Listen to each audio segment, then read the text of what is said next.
बात होगी राजधानी भोपाल की, जहां 90 डिग्री वाले ब्रिज के मामले में एक बड़ा अपडेट सामने आया है। जबलपुर हाईकोर्ट से ठेकेदार को राहत मिल चुकी है। ठेकेदार को ब्लैकलिस्ट करने से हाईकोर्ट ने रोक दिया है। ठेकेदार ने पीडब्ल्यूडी के मुताबिक ही निर्माण किया है और इसका दावा भी किया गया और अब इस बात को लेकर के हाईकोर्ट ने भी अपने निर्देश जारी कर दिए हैं। सीनियर अधिकारी से मामले की जांच करने का आदेश दिया है, तो वहीं 10 सितंबर को इस मामले की अगली सुनवाई होगी। राजधानी भोपाल में 90 डिग्री एंगल पर एक ब्रिज बनाया गया था, जिस मामले में हाईकोर्ट में याचिका दायर की गई थी और ठेकेदार को ब्लैकलिस्ट करने को लेकर के ये याचिका लगाई गई थी। तो वहीं हाईकोर्ट ने अब ठेकेदार को ब्लैकलिस्ट नहीं किया जाएगा, ये आदेश जारी किए हैं और इस पर रोक लगा दी है। तो वहीं ठेकेदार ने पीडब्ल्यूडी के मुताबिक निर्माण का दावा किया है और इसी को लेकर के अब हाईकोर्ट ने भी ठेकेदार को बड़ी राहत दे दी है। सीनियर अधिकारी इस मामले में आगे की जांच करेंगे, ये आदेश भी हाईकोर्ट ने दिए हैं। अधिक जानकारी के साथ हमारे सहयोगी दुर्गेश साहू जुड़ रहे हैं। दुर्गेश, 90 डिग्री वाले ब्रिज के मामले में जबलपुर हाईकोर्ट से अब ठेकेदार को राहत मिलती हुई नजर आ रही है। बिल्कुल, देखिए, क्योंकि ये पूरा मामला हाईकोर्ट पहुंचा है और जिस ठेकेदार को ब्लैक लिस्ट किया गया था पीडब्ल्यूडी द्वारा, उसने इस ब्लैक लिस्टिंग की कार्रवाई को हाईकोर्ट में चुनौती दी है।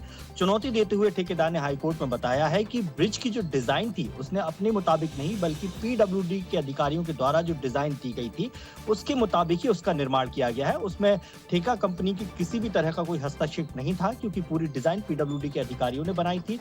उसको 3 बार रिवाइज भी किया गया था, लेकिन इस तरफ किसी ने ध्यान नहीं दिया और इसीलिए जो डिजाइन उसे दी गई थी उस डिजाइन के मुताबिक ही उसने निर्माण कार्य कराया है।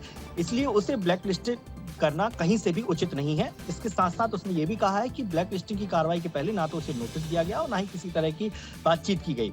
तो इस मामले पर हाईकोर्ट ने बेहद गंभीरता से लिया है और हाईकोर्ट ने इस पर मैनेट के प्रोफेसर को डायरेक्टर को निर्देश दिए हैं कि वो एक निष्पक्ष जांच बनाए, क्योंकि पूरा मामला पीडब्ल्यूडी के अधिकारियों पर भी उठता है, सवाल उठते हैं। इसलिए पीडब्ल्यूडी को जिम्मेदारी न देते हुए हाईकोर्ट ने मैनेट के डायरेक्टर को निर्देश दिए हैं कि वो एक सीनियर प्रोफेसर से इस पूरे मामले की जांच कराएं कि क्या वाकई जो ब्रिज की डिजाइन है वो पीडब्ल्यूडी के अधिकारियों के द्वारा ही दी गई थी या फिर कुछ और मामला है। ये पूरी रिपोर्ट तैयार करके जो है 10 सितंबर को इस मामले पर अगली सुनवाई होगी, जिस पर ये रिपोर्ट पेश की जाएगी और उसके बाद जो है हाईकोर्ट इस पर कड़ी कार्रवाई कर सकता है। इसके साथ साथ हाईकोर्ट ने ठेकेदार को राहत देते हुए ब्लैक लिस्टिंग की कार्रवाई पर फिलहाल रोक लगा दी है, निश्चित तौर पर, क्योंकि देखिए ये पूरा मामला बेहद चर्चाओं में रहा है।